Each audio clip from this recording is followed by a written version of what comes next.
You call yourself a man? You know you're a lying, low-life, motherfucking gambling degenerate prick. You know that's what you are? Well, hello, you degenerate fucks, and welcome to The Degenerate Gambler. It is Thursday, the 8th of October. We're just going to do a look ahead to the weekend's football. Before I get into my main bet, I've actually done a bet for tonight because the European qualifiers for the Euros next year start tonight. So I'm just going to do a wee bit of a rolling bet. 2 teams tonight, 2 teams tomorrow. So that bet I've done tonight is Scotland versus Israel. Both teams to score. That's around even money, which is 2.0. Sorry, it's 9 to 10, which is 1.9. I was going to back them to win, but they've got. That's another thing. They've got 3 or 4 players out because of coronavirus. Again, that's something that we're all going to have to be careful about this year. If you go early with a bet, or you go early with your fantasy football team, players are going to test positive for COVID, and then they're going to miss games. Next on that bet is my own wee country, Northern Ireland, but I'm not backing them to win. I'm not backing the other team to win. I think it will be over 2.5 goals in the game. So it's actually 11 to 8. It's a really good price, which is it's 13 to 10, which is around 2.3. And I really do fancy goals in that game. Really, really do. Next is 2 tomorrow night, which is Hull. Hull play Fleetwood, and over 2.5 is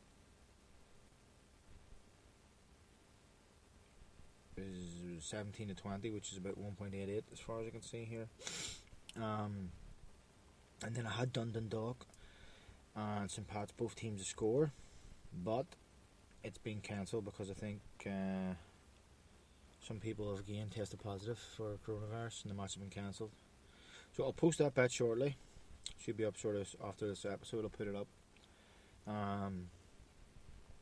Looking at the weekend, I have picked I think I've only picked 8 or 9 selections. Again, it's an international break. I'm going to speak a wee bit about that later, but I think most people don't bet as much. But anyway, let's look at the teams. So I have Lincoln, who are at home to Bristol Rovers.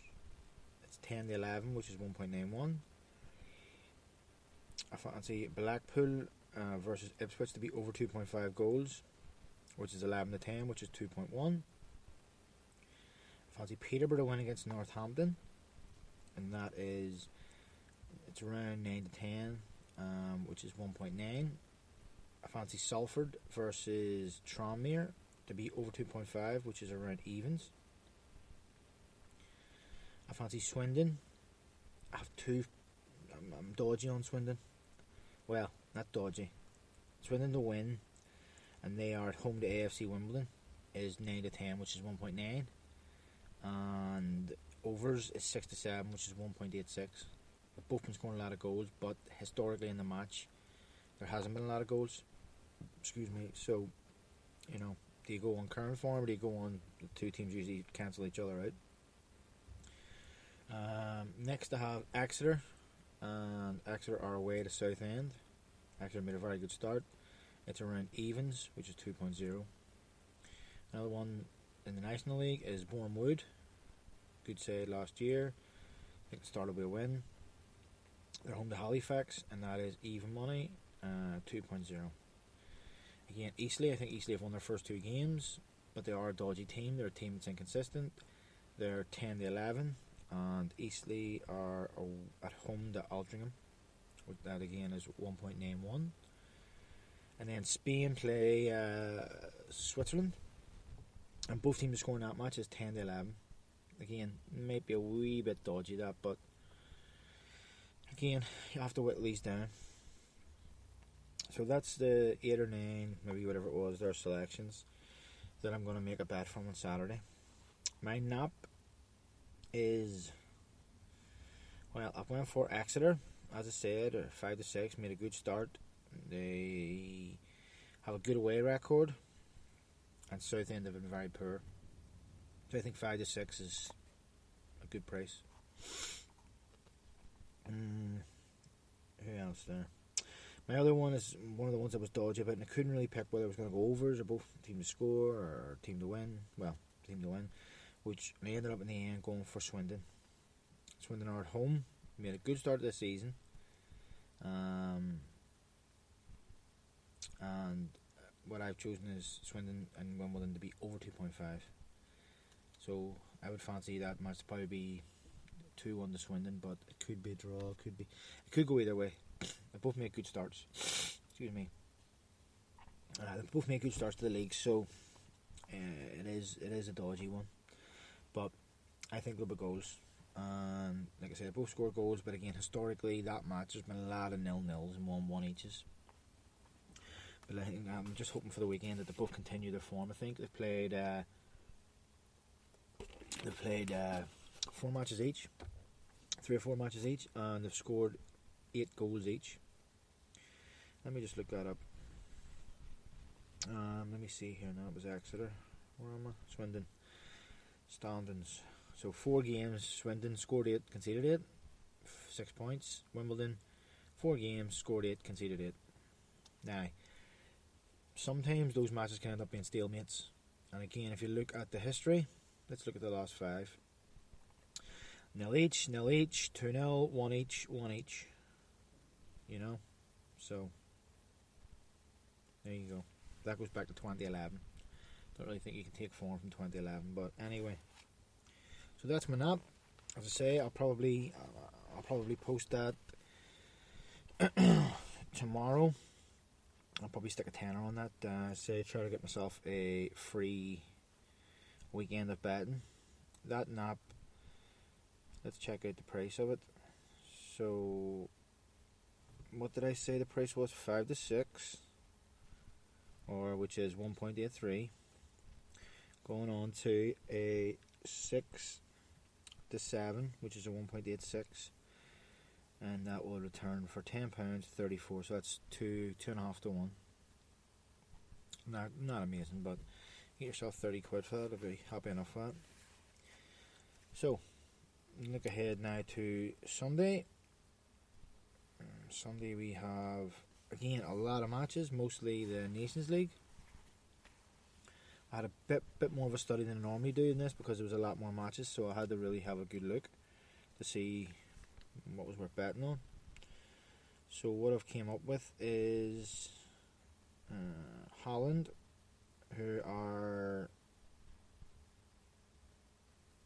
4-7, and they play Bosnia, who have a big game tonight against Northern Ireland. So, you know, depending on how that goes, we'll maybe sway high a bet. But the win that they're 4-7 Holland, which is 1.57, over 2.5 goals is 9-10, which is 1.9. England, who play Belgium, over goals in that game is evens, which is 2.0.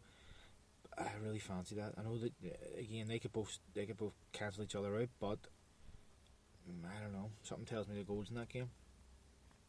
Then Italy are away to Poland, 10-11, or around evens actually it may even be, which is 2.0. Again, Scotland. Now Scotland this time play Slovakia, and again depending on the result tonight would depend whether I would back them to win, which they're around evens, or both teams to score, which is around 5-6, which is 1.83. But again, they have 3 players missing, so it would really depend on how they play tonight, what team they put out, who fills in the positions.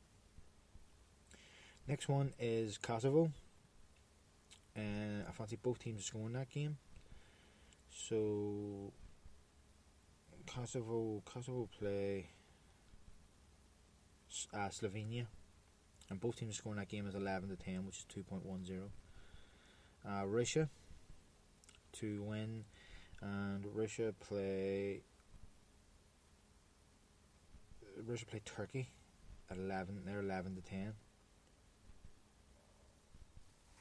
But I did notice, actually, I'm just looking there to see that the betting may have been suspended on that game. I don't know why, but when I looked at it yesterday, they were 11-10. Then Northern Ireland, my wee team, they play Austria. Both teams to score in that match is 9-10, which is 1.9. Again, Northern Ireland tend to score a lot of goals, especially at home, or they tend to score goals at least at home. What we'll see again after the performance tonight. And then the last one is Norway. Both teams to score. Norway play Romania. Both teams to score in that game is 5-6, which is 1.83. So that's Sunday, and that's Saturday, and that's my nap. Say this isn't a no break, so as you can sort of see from my betting, I've done a bet that's tonight and tomorrow, and again the Saturday bet, instead of me doing my usual £10 or whatever, and a side bet of a fiver on this and draws and this and that and the other, I'll probably scale back because it's a lot harder because you've got a lot less games, you've got a lot less form. International games don't tend to always have a lot of goals, especially in the Nations League, because the way the Nations League is structured, they're all in pots of teams that are around the same level. So you're playing teams, when you see all those smaller teams like the Kosovos and whatever, they're in groups with Luxembourg and, you know, Gibraltar and all the other poor teams. So when they get the two of them together, they kind of cancel each other out. So, as I say, I'll definitely be scaling back. I've done that tenner bet over 2 days. That's all I'm doing for Thursday, Friday, no matter what. Saturday, I'll pick 5 or 6 selections out of this main bet and put a fiver on it. And then I might do a late bet if there's matches that start at 5:30, sort of 7, 9 o'clock, just so that I have a bet for 2 parts of the day. And then Sunday it'll be one bet. Again, well, Sunday you might scrape 2 bets again if the matches if the matches are split sort of early and late. But I mean, my total weekend betting will be probably a lot less than it normally would. I'm sure most people are very, very similar, because I don't know anybody who enjoys the international breaks, other than maybe watching their own team, you know, their own country. But you know, I don't think anybody enjoys the style of football.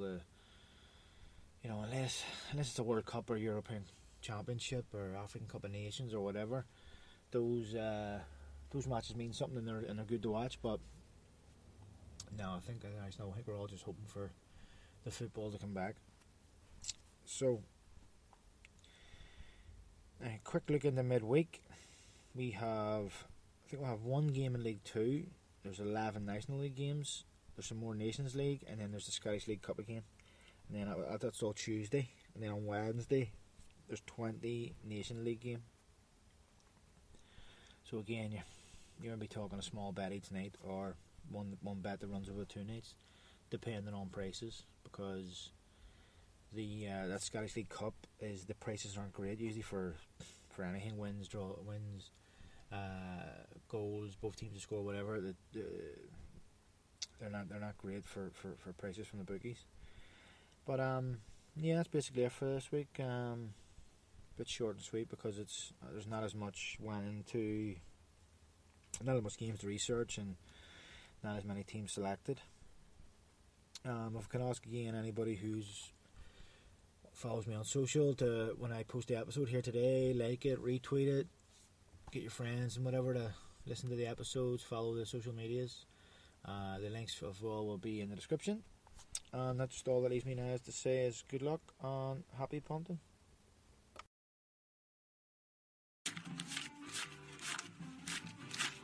Here, get the fuck out of here. Yeah, thanks. Let me find out you fucked up. I'll leave you wherever I find you.